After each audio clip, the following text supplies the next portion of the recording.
Lattice कहते हैं। तो जब आप क्रिस्टल लैटिस को देखते हैं, जैसे फॉर एग्जांपल ये हमारे पास 2 डायमेंशनल क्रिस्टल लैटिस है और इन 2 डायमेंशनल क्रिस्टल लैटिस में कान्वेक्शन पार्टिकल्स एक खास अरेंजमेंट में होती है और जब आप इन सारे के सारे कान्वेक्शन पार्टिकल्स को इमेजिनरी तौर पे आप ज्वाइन करते हैं तो हमारे पास एक प्लेन बनते हैं। तो फॉर एग्जांपल ये आपके पास एक प्लेन है, ये आपके पास एक प्लेन है, ये आपके पास एक प्लेन है। सेम उसी तरह जब आप ऐसे ज्वाइन करते हो तो हमारे पास ये एक प्लेन है, ये एक प्लेन है, ये एक प्लेन है। तो जितने भी हमारे पास क्रिस्टल हैं, सारे के सारे क्रिस्टल्स को कंसिडर किया जाता है, it is formed by the arrangement of the crystal plane और इस तरीके को हम नाम दे देते हैं क्रिस्टल प्लेन। तो इन्हीं क्रिस्टल प्लेन की अरेंजमेंट की वजह से आपके पास एक बड़ा सा क्रिस्टल बनते हैं। तो जब आप 3 डायमेंशनल स्ट्रक्चर में देखते हैं, तो 3 डायमेंशनल स्ट्रक्चर में आपको जेड एक्सिस पे भी ये फॉर एग्जांपल आपके पास एक्स एक्सिस है, ये वाई एक्सिस है, जेड एक्सिस में भी आपके पास इस तरीके के कान्वेक्शन पार्टिकल्स होंगे और उन कान्वेक्शन पार्टिकल्स को जब आप ज्वाइन करते हैं तो हमारे पास एक प्लेन बनते हैं। तो वो एक प्लेन जो है, हम एक इमेजिनरी प्लेन ड्रा करते हैं जो आपके कान्वेक्शन पार्टिकल्स से पास होती हो और जितने भी हमारे पास क्रिस्टल्स हैं उन क्रिस्टल को हम ये कंसिडर करके चलते हैं कि the crystals are formed by the arrangement of the crystal planes. इस तरीके के क्रिस्टल प्लेन्स की अरेंजमेंट की वजह से हमारे पास एक बड़ा क्रिस्टल बनते हैं। तो इस तरीके के प्लेन्स को हम नाम दे देते हैं क्रिस्टल प्लेन्स और क्रिस्टलोग्राफिक प्लेन्स भी कहते हैं।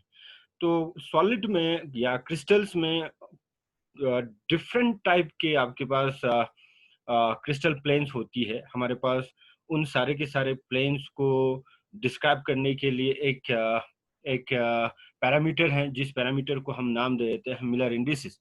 तो मिलर इंडिसेस जो है वो बेसिकली क्या है, it is a set of integers, एक इंटीजर्स होती है, एक नंबर्स होती है which describes the crystallographic planes are crystal plane in a crystal। एक क्रिस्टल में किस तरीके के प्लेन्स हैं, क्रिस्टलोग्राफिक प्लेन्स हैं, उन प्लेन्स को डिस्क्राइब करने के लिए हमारे पास कुछ नंबर्स होती है, कुछ इंटीजर्स होती है, उन इंटीजर्स को मिलर इंडिसेस कहते हैं और उस इंटीजर को हम generally H k and L represent करते हैं। तो H is the x axis, x axis पे आपका प्लेन कट करता है या नहीं करता है, के मींस वाई एक्सिस पे कट करता है या नहीं करता है, एल मींस जेड एक्सिस पे कट करता है या नहीं करता है।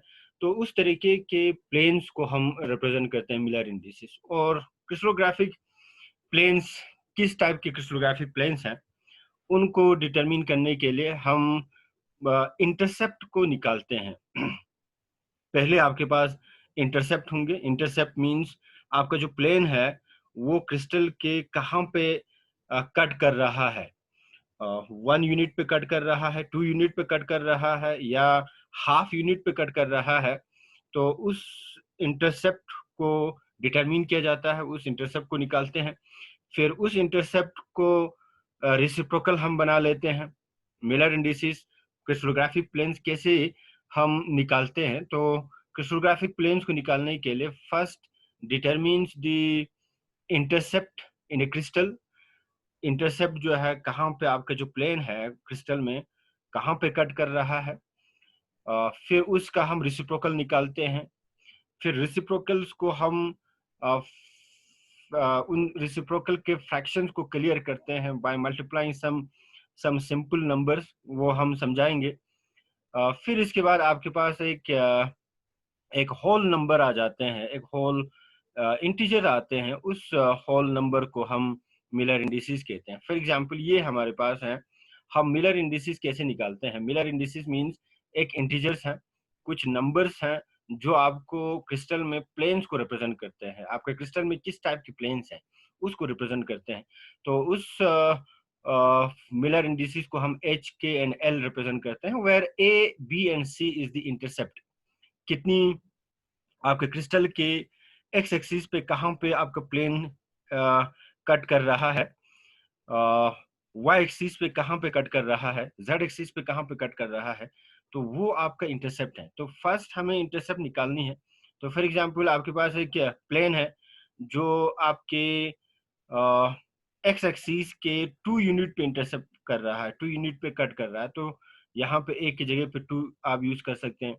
बी की जगह पे 3 का मतलब ये है कि 3 यूनिट पे वो कट कर रहा है। सी का 1 मीन्स 1 यूनिट पे कट कर रहा है। फिर इसके बाद इस इंटरसेप्ट का हमें रेसिप्रोकल निकालना है, तो 2 का रेसिप्रोकल हुआ 1/2, 3 का रेसिप्रोकल 1/3 एंड 1 का रेसिप्रोकल 1। फिर इसके बाद हम इसको एक मल्टीपल एक स्मॉल नंबर से हम इस फ्रैक्शन को क्लियर करते हैं। तो जब आप इसको इस फ्रैक्शन को क्लियर करने के लिए हम क्या कर लेते हैं, इसको हम एक सिंपल नंबर से मल्टीप्लाई करते हैं। तो फॉर एग्जांपल हम 6 से मल्टीप्लाई करते हैं, तो यहाँ पे 6 हाफ इंटू 6 हुआ, 2 इंटू 6 डिवाइड बाई 2 हो जाएंगे, तो 3 बनेगा। इसको भी हम 6 से मल्टीप्लाई कर रहे हैं, तो 2 बनेगा। 1 इंटू 6 हुआ मीन 6। तो ये वाली जो नंबर आए हैं 326, इसी नंबर को हम नाम दे देते हैं मिलर इंडिसेस। और ये जो नंबर है ये आपको डिस्क्राइब करते हैं किस तरीके के आपके क्रिस्टल में प्लेन्स हैं। तो ये जो प्लेन्स हैं वो क्रिस्टल में कैसे हम निकालते हैं, किस तरीके से हमारे पास डिफरेंट क्रिस्टल्स होती है, उन क्रिस्टल्स के प्लेन्स को डिटरमिन करने के लिए फॉर एग्जांपल हमारे पास ये एक क्रिस्टल है, एक यूनिट सेल है। तो यूनिट सेल में हमारे पास ये X axis and Y axis and Z axis, okay. फिर यहाँ पे हमारे पास एक एटम होती है, जैसे यहाँ पे एक एटम है, फिर यहाँ पे एक एटम है। इन दोनों एटम के बीच के जो डिस्टेंस है इसको हम रिप्रेजेंट कर रहे हैं ए, 1 यूनिट। फिर यहाँ के बाद यहाँ पे भी एटम हो सकते हैं, तो 2 यूनिट होगा। फिर यहाँ पे एटम हो सकते हैं, 3 यूनिट होगा। तो ये हमारे पास एक यूनिट सेल है जहाँ पे a is the unit distance between the 2 atom, okay.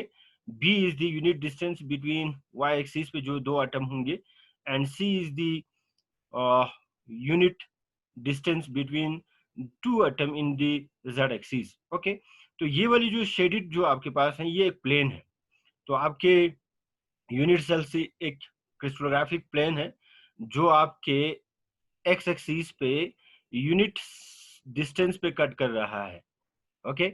ए पे कट कर रहा है, तो यहाँ पे आपका एक्स एक्सिस पे कट कर रहे हैं, वाई एक्सिस पे कट कर रहे हैं, लेकिन ये वाले जो प्लेन है वो जेड एक्सिस के पैरेलल में है, तो वो जेड एक्सिस को कट नहीं कर रहा है। तो हमें क्या करना है, ये जो प्लेन है ये प्लेन कहाँ कहाँ पे आपके क्रिस्टलोग्राफिक एक्सिस पे, हमारे पास 3 क्रिस्टलोग्राफिक एक्सिस हैं एक्स वाई एंड जेड, उस क्रिस्टलोग्राफिक एक्सिस के कहाँ कितने डिस्टेंस पे कट कर रहे हैं उसको हम निकालते हैं, जिसे आप इंटरसेप्ट कहते हैं। तो एक्स एक्सिस पे वो यूनिट डिस्टेंस पे कट कर रहा है, तो ए मींस 1 पे कट कर रहा है। अगर आपके पास 2 यूनिट पे कट करते हो ये वाली प्लेन, तो आपको इंटरसेप्ट पे 2 लिखना है। A is the intercept along the x axis, b is the intercept along Y axis. तो वाई एक्सिस पे भी कट कर रहा है लेकिन 1 यूनिट पे कट कर रहा है, तो 1 होगा। And C means the intercept along the crystallographic axis Z axis. Z axis पे ये कहीं पे भी नहीं कट नहीं कर रहा है, क्योंकि ये वाली जो प्लेन है वो जेड एक्सिस के पैरेलल है, तो हम इसके जगह पे इन्फिनिटी यूज करते हैं, ओके। फिर हमारे पास ये इंटरसेप्ट हुआ 1 1 and alpha means x axis पे 1 यूनिट पे कट कर रहा है, बी वाई एक्सिस पे 1 यूनिट पे कट कर रहा है, लेकिन जो आपके पास जेड एक्सिस है उस जेड एक्सिस के पैरेलल में है आपका प्लेन, जेड एक्सिस को कट नहीं कर रहा है। फिर इसका हम रेसिप्रोकल निकालते हैं, 1 डिवाइड बाय 1 डिवाइड बाय 1, तो ये रेसिप्रोकल होगा 1 1 1 1। इसको हमें फ्रैक्शंस में नहीं आ गया, तो क्लियरेंस ऑफ द फ्रैक्शंस की जरूरत नहीं है। तो यही जो नंबर आगे हमें आते हैं 1 1 0, 1 divide by infinity is equal to 0। 1 1 0 is the integer, ये हमारे पास एक नंबर है और इसी नंबर को हम नाम दे देते हैं क्रिस्टल प्लेन। तो जो मिलर इंडिसेस है हमारे पास, Miller indices basically crystal plane को रिप्रेजेंट करता है। तो 110 is the this type of the crystal plane in the crystal, ये वाली प्लेन को हम नाम दे देते हैं 110। इस तरीके से हमारे पास different number of indifferent number of planes होती है, और इस इनडिफरेंट नंबर ऑफ प्लेन्स को, क्रिस्टल प्लेन्स को हम डिस्क्राइब करते हैं, हम रिप्रेजेंट करते हैं in terms of the Miller indices. और जितने भी हमारे पास क्रिस्टल्स हैं, जैसे अगर आपके पास क्यूबिक क्रिस्टल है, तो क्यूबिक क्रिस्टल में हमारे पास 3 तरीके की क्रिस्टल्स होती है, क्यूबिक क्रिस्टल्स होती है। जैसे हमारे पास बॉडी सेंटर्ड क्यूबिक क्रिस्टल होती है, फेस सेंटर्ड क्यूबिक क्रिस्टल होती है, हमारे पास एच सेंटर क्यूबिक क्रिस्टल होती है। तो इन तीनों क्यूबिक क्रिस्टल का जो स्ट्रक्चर है वो क्यूबिक ही होगा, लेकिन डिफर होती है with respect to the arrangement of the atom. Body center में, बॉडी के अंदर आपके पास एटम होती है। आपके पास फेस सेंटर में, फेस सेंटर पे आपके पास एटम होती है।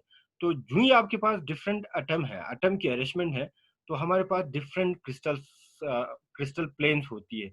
आप यूं कह सकते हैं बॉडी सेंटर्ड क्यूबिक क्रिस्टल में हमारे पास एक अलग सेट ऑफ प्लेन्स होती है, क्रिस्टल प्लेन्स होती है। हमारे पास एज सेंटर्ड में अलग सेट ऑफ प्लेन्स होती है, क्योंकि आपका जो प्लेन है वो आप उस प्लेन पे कॉन्स्टिट्यूएंट एटम्स होनी चाहिए। आप उस तरीके से प्लेन्स ड्रा नहीं कर सकते हैं जहाँ पे कोई भी एटम नहीं हो। हम क्रिस्टलोग्राफिक प्लेन्स वहां से पास करते हैं जहां पे आपके पास एटम होती है। या आप यूं कह सकते हैं जितने भी आपके पास क्रिस्टलोग्राफिक प्लेन्स हैं, उन क्रिस्टलोग्राफिक प्लेन्स में हमारे पास एटम होती है।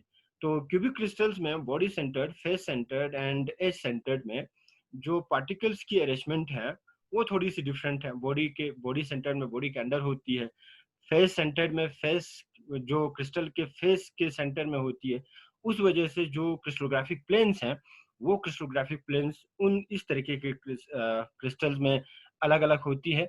और इन्हीं different set of crystal planes की वजह से जब आप एक्सरे डायफ्रैक्शन करते हैं, जिससे आप स्ट्रक्चर डिटरमिन करते हैं, तो एक्सरे डायफ्रैक्शन का जो पैटर्न है, एक्सरे डायफ्रैक्शन जो है वो डिफरेंट होती है। वो हम डिस्कस करेंगे इन दी एक्सरे डायफ्रैक्शन। तो एक्सरे डायफ्रैक्शन में जो पैटर्न आते हैं वो पैटर्न डिफरेंट आते हैं, और उसी पैटर्न की डिफरेंस इन पैटर्न्स को इंटरप्रेट करके हम इजीली डिस्टिंग्विश करते हैं कि आपके जो क्रिस्टल हैं वो फेस सेंटर्ड क्यूबिक क्रिस्टल्स हैं, या बॉडी सेंटर्ड क्यूबिक क्रिस्टल्स हैं, या एज सेंटर्ड क्यूबिक क्रिस्टल हैं। तो क्रिस्टलोग्राफिक प्लेन जो है वो एक important parameter है in the identification of the crystals की आइडेंटिफिकेशन के लिए। फॉर एग्जाम्पल हमारे पास जो सेकंड जो एग्जाम्पल है, ये एक प्लेन है हमारे पास जो आपके क्रिस्टल्स में मौजूद है। ओके, एक्स एक्सिस पे कट कर रहा है, लेकिन बी एक्सिस, वाई एक्सिस जो है, वाई एक्सिस पे कट नहीं कर रहा है और जेड एक्सिस पे भी कट नहीं कर रहा है, क्योंकि ये वाली जो प्लेन है जेड एक्सिस और वाई एक्सिस के पैरेलल में है। अब ये जो प्लेन है वो सिर्फ कहाँ पे कट कर रहे हैं, एक्स एक्सिस पे कट कर रहे हैं, क्रिस्टलोग्राफिक एक्सिस पे कट कर रहे हैं, और क्रिस्टलोग्राफिक एक्सिस के हाफ यूनिट पे कट कर रहा है। जैसे यहाँ पे इस वाले एटम और इस वाले एटम के बीच का जो डिस्टेंस है वो ए है, ए मींस 1 यूनिट के बराबर है, लेकिन 1 यूनिट इंटरसेप्ट पे कट नहीं कर रहा है, उनके बीच में हाफ पे कट कर रहा है। इसका मतलब ये है कि यहाँ पे एक एटम होनी चाहिए, यहाँ पे एक एटम होगा, तभी आपका जो ये वाली जो प्लेन है वो यहाँ से हो सकते हैं। अगर यहाँ पे कोई एटम नहीं हो, इन दोनों एच के बीच में, इन दो एटम के बीच में, जिसे आप एच सेंटर कहते हैं, अगर एच सेंटर पे एटम नहीं हो तो ये वाली प्लेन नहीं होगा। तो अगर आपके पास इस तरीके की प्लेन हो तो हमारे पास एच सेंटर पे भी एटम होनी चाहिए, तभी आपके पास इस तरीके के प्लेन्स बन सकते हैं। तो ये वाली जो प्लेन है आपके क्रिस्टलोग्राफिक एक्सिस जेड एक्सिस पे कट कर रहा है at half of the unit, एक यूनिट का हाफ पे इंटरसेप्ट कर रहा है। तो जो इंटरसेप्ट बनेंगे, A is the intercept along x axis, half है। बी और जेड जो है intercept along Y axis and Z axis कोई भी नहीं है, इन्फिनिटी है, क्योंकि इन दोनों एक्सिस पे आपका जो प्लेन है वो पैरेलल में है, तो वो इंटरसेप्ट नहीं कर रहा है। इसका हम रेसिप्रोकल निकालते हैं, तो 1/2 का रेसिप्रोकल हुआ आपके पास 2 बनेंगे reciprocal, 1 divide by infinity and 1 divide by infinity. तो 1 divide by infinity is equal to 0 and 0 हमारे पास इसको फ्रैक्शंस में नहीं है, इसको फ्रैक्शंस को क्लियर करने की जरूरत नहीं है। तो हमारे पास एक इंटीजर बनी, एक नंबर बना 200, और इसी 200 को हम मिलर इंडिसेस कहते हैं। अब Miller indices means basically 200 is a plane in the crystal में एक प्लेन है, उस प्लेन को रिप्रेजेंट कर रहा है। और आपके क्रिस्टल में 200 प्लेन कौन सी है, ये वाली प्लेन है, इस तरीके की प्लेन। तो इस तरीके से हम क्रिस्टल्स में डिफरेंट सेट ऑफ प्लेन्स को डिटरमिन करते हैं। फॉर एग्जांपल हमारे पास और एक एग्जांपल है, ये एक प्लेन है हमारे पास जो आपके क्रिस्टल में है। तो जब आप इसको देखेंगे, इस वाले प्लेन को देखेंगे, तो जेड एक्सिस पे भी वो जेड क्रिस्टोग्राफिक एक्सिस पे भी कट कर रहा है, एक्स एक्सिस पे भी कट कर रहा है, वाई एक्सिस पे भी कट कर रहा है। लेकिन जब आप एक्स एक्सिस में देखेंगे तो ये यहाँ से यहाँ तक आपके पास ए यूनिट है, 1 यूनिट, ओके। लेकिन 1 यूनिट के बीच में कट कर रहा है, इसका मतलब हाफ पे कट कर रहा है along the crystallographic axis z x, okay. Z axis को देखेंगे तो जेड एक्सिस के हाफ पे नहीं है, बल्कि हाफ से थोड़ा सा ज्यादा है, 1/3 पे है फॉर एग्जाम्पल। तो इसको हम रिप्रेजेंट करते हैं, जो इंटरसेप्ट है वो 3/4 होगा। तो यहाँ पे जब आप y एक्सिस पे देखते हैं तो y एक्सिस के बिल्कुल एक यूनिट पे कट कर रहा है, यहाँ से लेके यहाँ तक।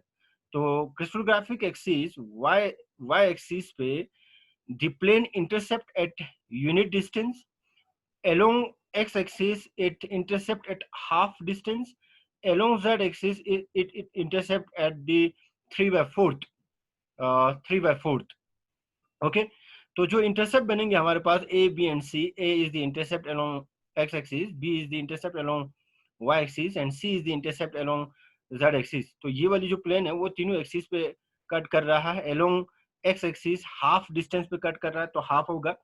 Along B Y axis it intercept at unit distance, पूरे एक ही यूनिट डिस्टेंस पे कट कर रहा है तो 1 होगा इंटरसेप्ट।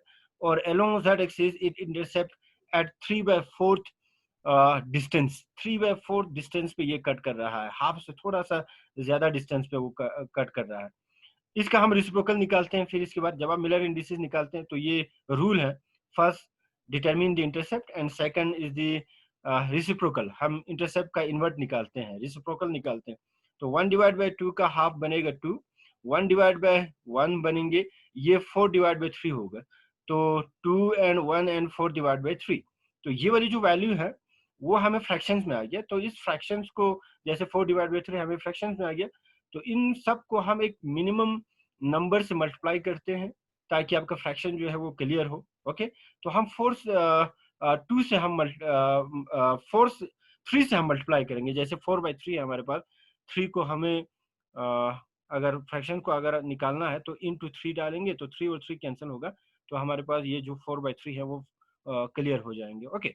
तो इसको भी हम 3 से मल्टीप्लाई करेंगे, इसको भी 3 से मल्टीप्लाई करेंगे, 4/3 को भी हम 3 से मल्टीप्लाई करेंगे, तो ये बनेगा हमारे पास 6, ये बनेगा हमारे पास 3, ये बनेगा हमारे पास 4, 3 इंटू 3 कैंसिल होगा, 4/3 इंटू 3, ओके।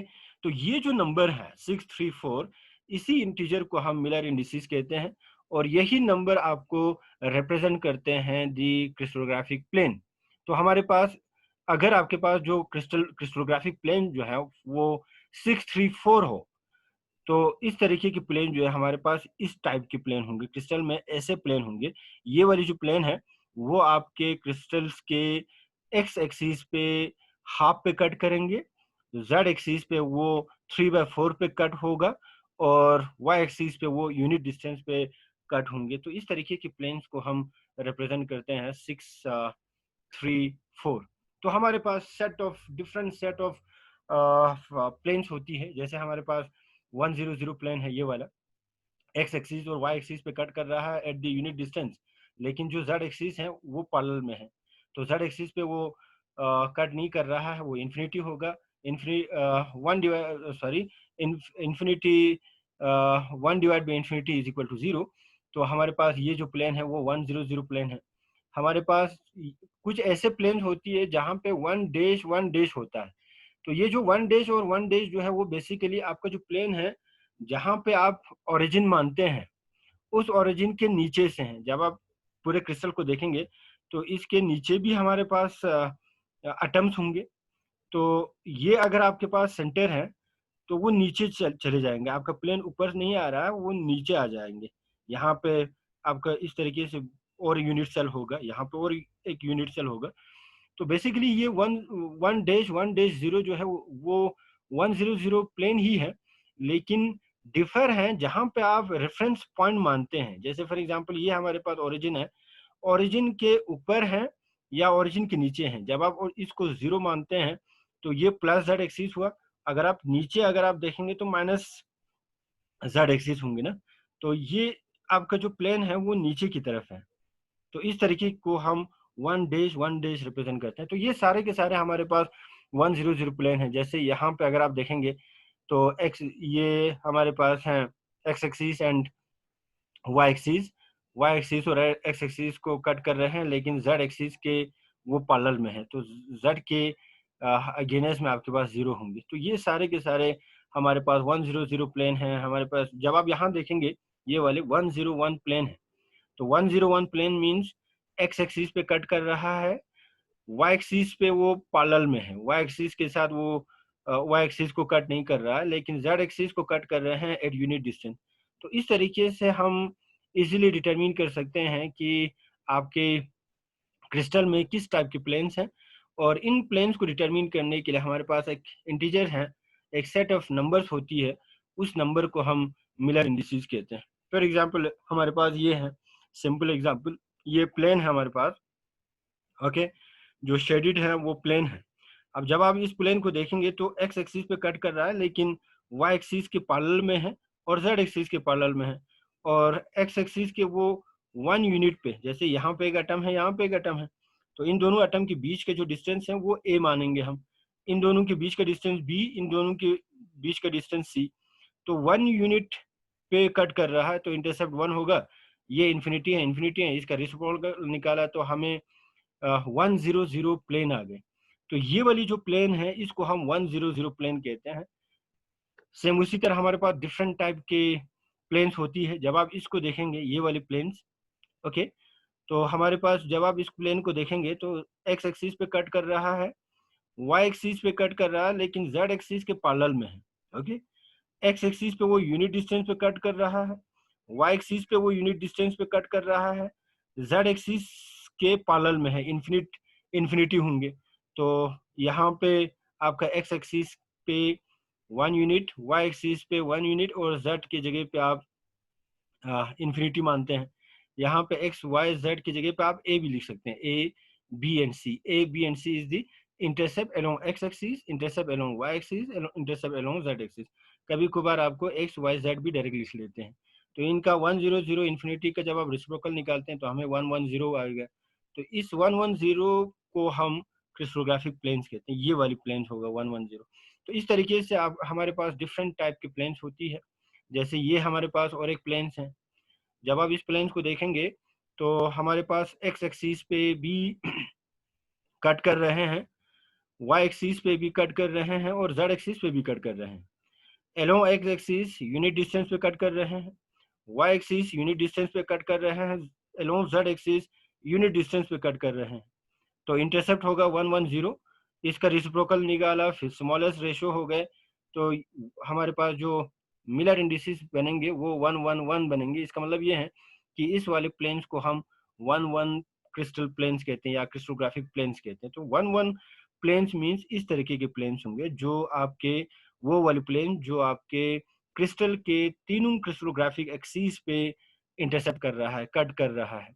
तो इस तरीके से हमारे पास डिफरेंट एग्जाम्पल्स हैं।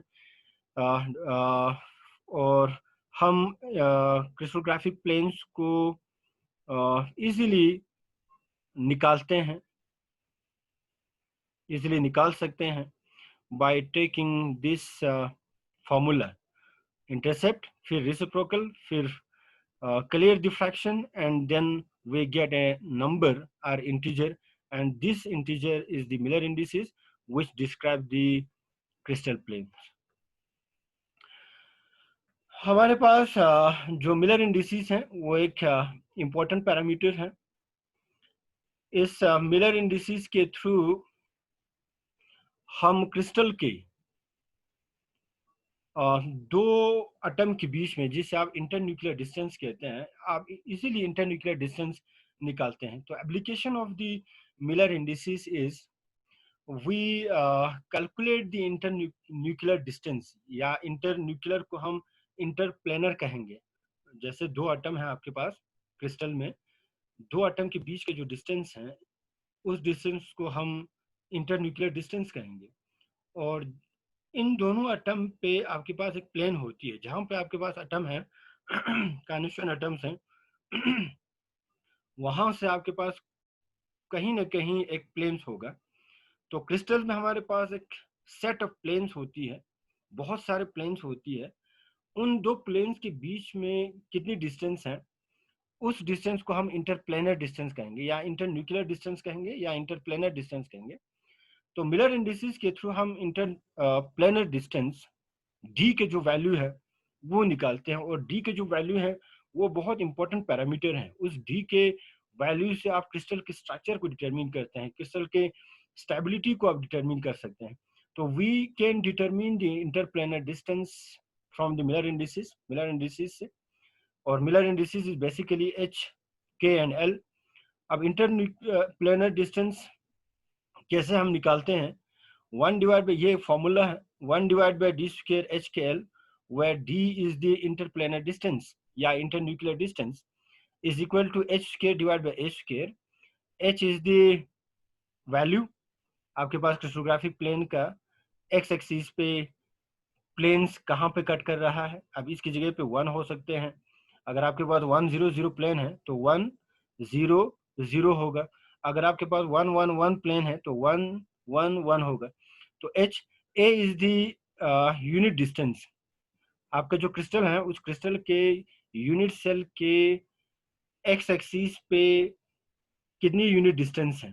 दो एटम के एक्स एक्सिस पे हमारे पास बहुत सारे एटम होती है, उन दो एटम के बीच में कितनी डिस्टेंस है वो रिप्रेजेंट कर रहा है। b is the unit distance along y axis and c is the unit distance along z axis. तो इनका वैल्यू जब आप यहाँ पे पुट करेंगे तो हमारे पास डी स्क्वायर जो है इंटरप्लेनर डिस्टेंस आप इजीली निकाल सकते हैं। तो we can determine the interplanar distance from the Miller indices के वैल्यू से आप इजीली निकाल सकते हैं। अब क्यूबिक क्रिस्टल के सिस्टम में हमारे पास जो एच लेंथ वेक्टर है, h length vector means along x axis, y axis और जेड एक्सिस दो एटम के बीच के जो डिस्टेंस है वो सेम होती है। तो a is equal to b is equal to c, so that ये वाली जो इक्वेशन है वो रिड्यूस होके ये बनेंगे, d n h k l a divide by under root of h square divide by k square plus l square. तो ये हमारे पास एक इक्वेशन है जिस इक्वेशन के थ्रू हम इंटरप्लेनर डिस्टेंस निकाल सकते हैं। We calculate the interplanar distance of cubic crystal system. अब ऑर्थोरोम्बिक के लिए डिफरेंट होगा, क्योंकि ऑर्थोरोम्बिक में ए बी एंड सी अलग अलग होता है, रोम्बोहेड्रल में डिफरेंट होगा। तो 7 क्रिस्टल सिस्टम में आपके पास एच लेंथ वेक्टर डिफरेंट है, तो के के जो डी के जो वैल्यू हैं वो डिफरेंट होंगे।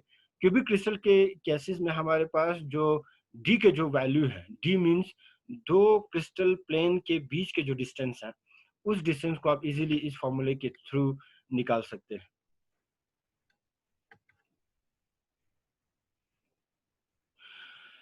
Calculation of interplanar distance of crystal system. For example हमारे पास टेट्राहेड्रल है, तो टेट्राहेड्रल में a is equal to b होता है लेकिन c डिफरेंट होता है। तो जो फॉर्मूला बनेंगे टेट्राहेड्रल की केसेस में इंटरप्लेनर डिस्टेंस को निकालने के लिए, तो ये बनेगा।